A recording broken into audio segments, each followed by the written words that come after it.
அதாவது எந்த பூவோட வாசமும் வந்து காற்று எந்த திசையில வீசுதோ அந்த திசையில தான் பயணிக்கும். எந்த பூவோட வாசனமும். ஆனா ஒரு பூவோட வாசம் மட்டும் காற்றுக்கு எதிர் திசையிலையும் கூட வாசம் வீசும். அது என்னன்னா ஒரு மனிதனுடைய நட்பண்பு அப்படிங்கிறது தான். இது ரவி மரியா அவர்களுக்கு பொருந்தும். என்னன்னா நீங்க வந்து பேசின செல்வமணிலேருந்து இன்னும் நிறைய பேர் ஒவ்வொருத்தரும் வந்து அவர் எந்த அளவுக்கு வந்து ஒரு அடுத்தவங்களுக்கு உதவும் அந்த பெருந்தன்மையான அந்த குணம், அவர் என்ன ஹெல்ப் எல்லாம் பண்ணாரு அப்படிங்கிறத வந்து சொல்ல சொல்ல கேட்கும்போது ரொம்ப சந்தோஷமா இருந்தது. நானும் அவர் அதிகமாக பழகிறதுக்கு வாய்ப்பு இல்லை. ஏன்னா சங்கத்தில் மட்டும்தான் பேசிக்கிறதுக்கான வாய்ப்பு இருந்தது. மற்றபடி அதிகமாக பேசுறதுக்கான வாய்ப்புகள் இல்லை. பட் இங்கே இவங்கெல்லாம் வந்து ஒவ்வொருத்தரும் சொல்ல சொல்ல சொல்ல அவருடைய நல்ல குணாதிசயங்கள் பார்க்கறது கொஞ்சம் கரடு முரடாக இருப்பார், பேசுறது சில நேரங்களில் கரடு முரடாக தான் இருப்பார். ஆனால் அவருடைய கேரக்டர் இந்த அளவுக்கு இருக்குது அப்படின்னு சொல்லும்போது எனக்கு அது ரொம்ப சந்தோஷமா இருந்தது. அதனால தான் நானும் அவர் வந்து ஃபர்ஸ்ட் டைம் இப்போ கதையின் நாயகனா வந்து நடிக்கிறது அப்படின்னு சொல்லி அவரே சிரத்தை எடுத்துக்கிட்டு எல்லாத்தையுமே ஒவ்வொருத்தருக்கும் ஃபோன் பண்ணி அரேஞ்ச் பண்ணி கேட்டுக்கிட்டு இருந்ததுனால அவசியம் அதில் வந்து கலந்துக்கோங்க. அதே மாதிரி இன்னொன்று என்னன்னா, எனக்கு இங்கே வந்ததுக்கு அப்புறம் தான் நம்ம பழக்கருப்பியா சாரு, நாஞ்சில் சம்பத் சாரு இவங்கெல்லாம் வந்து நடிச்சிருக்காங்க அப்படின்னு சொல்லிட்டு, ஸோ இவங்களுடைய தமிழை கேட்கணும் அப்படிங்கிறது அது ஒரு பெரிய எனக்கு ஒரு ஆசை. ஏன்னா அவங்க யூடியூப்லாம் அங்கே இங்கெல்லாம் பேசும்போதெல்லாம் அவ்வளோ ஆனந்தமாக, ஏன்னா எல்லாருனாலையும் இலக்கண தமிழ் அவ்வளோ சுத்தமாக பேச முடியாது. இவங்கெல்லாம் அவ்வளோ சிறப்பாக பேசுகிறவங்க. ஸோ இந்த இதில் வந்து ஒவ்வொருத்தரும் பேசும்போது கேமராமேனுடைய ஒரு தனித்தன்மை எவ்வளோ சிறப்பாக பண்ணியிருக்காரு, அவர் எந்த அளவுக்கு ப்ரொடியூசருக்கு உதவியாக இருந்திருக்காரு அப்படின்னு பேசினாங்க. அதே மாதிரி மியூசிக் டைரக்டர் அவர் எந்த அளவுக்கு வந்து ஹெல்ப்பாக இருந்திருக்காரு அப்படின்னு பேசினாங்க. ஸோ கண்டிப்பாக எல்லா நடிகர்களுக்கும் எனக்கு வந்து என்னுடைய வாழ்த்துக்களை தெரிவிச்சுக்கிறேன். மெயினாக வந்து இது எல்லாம் பேசும்போது சென்சாரை பற்றிலாம் பேசிட்டு இருந்தாங்க. சென்சார்னா எனக்குன்னு பொம்பளைகள் தனியாக சென்சாருக்கு அனுப்புனாங்க. என்னோட படத்துக்குன்னு சொன்னோம்னா 4 பொம்பளைங்க ஒரு ஆம்பளை தான் வருவாப்புல. அது இவங்கெல்லாம் சென்சாரை பற்றி பேசும்போது நான் சிரிச்சுக்கிட்டே பார்த்துக்கிட்டு இருக்கிறேன்.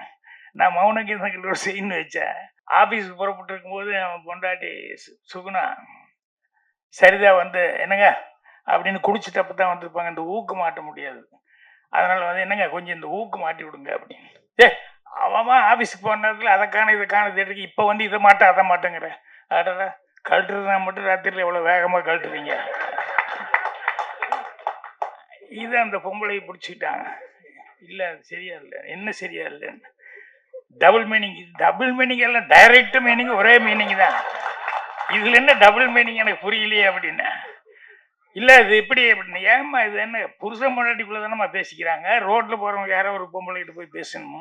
புருஷன் பொண்டாட்டிக்குள்ள அந்தரங்கமா அவங்க 2 பேரும் மட்டும் பெட்ரூம்ல இருக்கும்போது பேசிக்கிறாங்க. இதுல என்ன தப்பு? நீ ஏதாவது கொடுக்கறதுனா ஏ ஏதாவது ஒன்று கொடு, ஆனால் இது பண்ணக்கூடாதுன்னு மட்டும் சொல்லக்கூடாது. அது எப்படி நீங்க வந்து அதை சொல்லலாம் அப்படின்னு. இல்லை நீங்க 3 நாள் மேட்டர் தான் வச்சிருக்கீங்க. ஆமாம்மா நாட்டில் நடக்கிறது போல வச்சுக்கிட்டு தான் இருக்க முடியாது, அதுக்கு என்ன பண்றது, இல்லை ஒன்றும் தப்பு ஒன்றும் இல்லையே. நான் சின்ன வயசுலேருந்து என்ன பார்த்துட்டு இருக்கணும் அது இது பண்றேன். இல்லை நீங்க 3 நாள் கழிச்சு வந்து சினிமா கூட்டு போனேன், ஆண்டி அப்பா சொல்ல வேண்டியதானே, அது கடையில் வாங்கி கொடுத்தேன்னு அப்பா சொல்ல வேண்டியதானே அப்படி இப்படின்னு சொல்லிட்டு இது ஒன்றுக்காக தானே அப்படின்னு சொல்லிட்டு இதில். ஆமாம்மா பொம்பளைக்கு கோவம் வரத்தான் செய்யும். அவங்க என்ன நினைச்சாங்க, ஏதோ பிரியமா வந்து வெளியூர்லேருந்து வந்து என்ன கூப்பிட்டு போறேன்னு நினைச்சா, இந்த மேட்டருக்காக தான் ரெடி ஆகிட்டு இருக்காரு அப்படின்னு சொல்லும்போது எந்த பொம்பளைக்கு தாங்கிக்க முடியும்? ஸோ அந்த மாதிரி சினிமாவில் வந்து சில காட்சிகள் வந்து வருதுங்கும்போது நேச்சுரலாக இருந்தது அப்படின்னு சொன்னோம்னா அது போராடி வந்து பண்ணிடலாம். பட் இவங்க இந்த டைப் இல்லை. ராம்தேவ் வந்து இப்போ வச்சிருக்கிறது வந்து பொலிட்டிக்கலாக வந்து வச்சிருக்காரு. அதனால நான் அதிகமாக அந்த மாதிரி பொலிட்டிக்கல் இதில் போனது, நம்ம பொலிட்டிக்கல் எல்லாம் இதுதான் குடும்ப மேட்டரில் தான் இருக்கும் என்னோடது.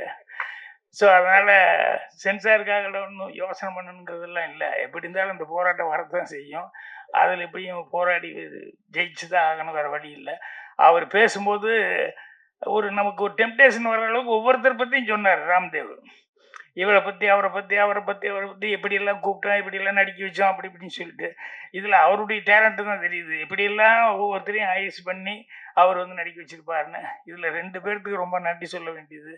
ஒன்று வந்து தயாரிப்பாளர் சரவணன் அவர்களுக்கு. என்னன்னா அவர் ஒரு படம் நின்னு போச்சு அப்படிங்கும்போது, இது நமக்கு தேவையா? அப்படின்னு நினைக்காம, ஐயோ! ஒருத்தன் வந்து கஷ்டப்படுறான், பாதியில நிறுத்திடணும்.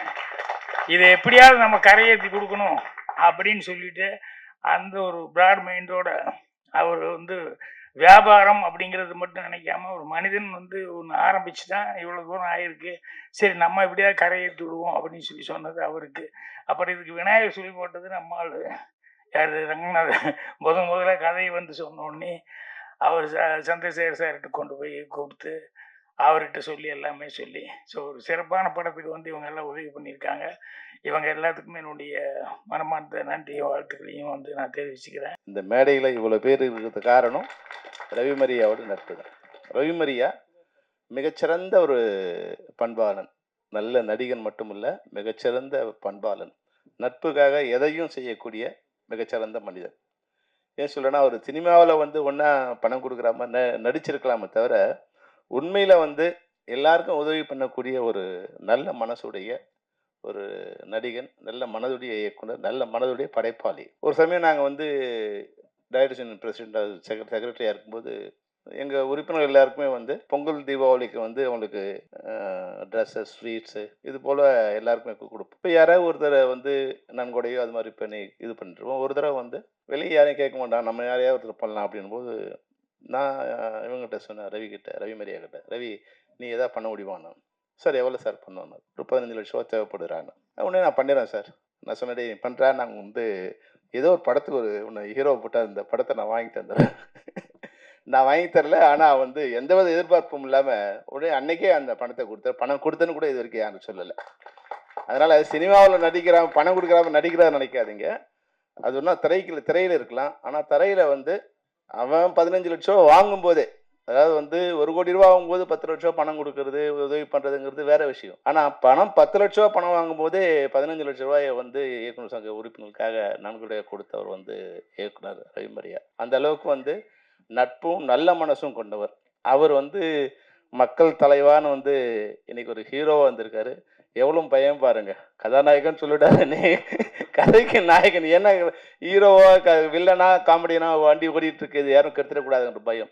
அந்த பயம் தேவையில்லைன்னு தான் நினைக்கிறேன். ஏன்னா இந்த சாங் பார்க்கும்போது உண்மையிலேயே மியூசிக் டைரக்டர் வந்து 2 சாங் தான் அங்கே பார்த்தோம். ஒரு நல்ல மியூசிக் டைரக்டர் வெளியே வரத்துக்கு உண்டான பிரசவிப்பதற்கான ஒரு நல்ல களமாக இந்த திரைப்படம் அமைஞ்சிருக்கு. துளசிராமனுக்கு வாழ்த்துக்கள். நிச்சயமாக நீங்கள் ஒரு நல்ல மியூசிக் டைரக்டராக வருவீங்க. அந்த இது தெரியுது அவங்க பார்க்கும்போது.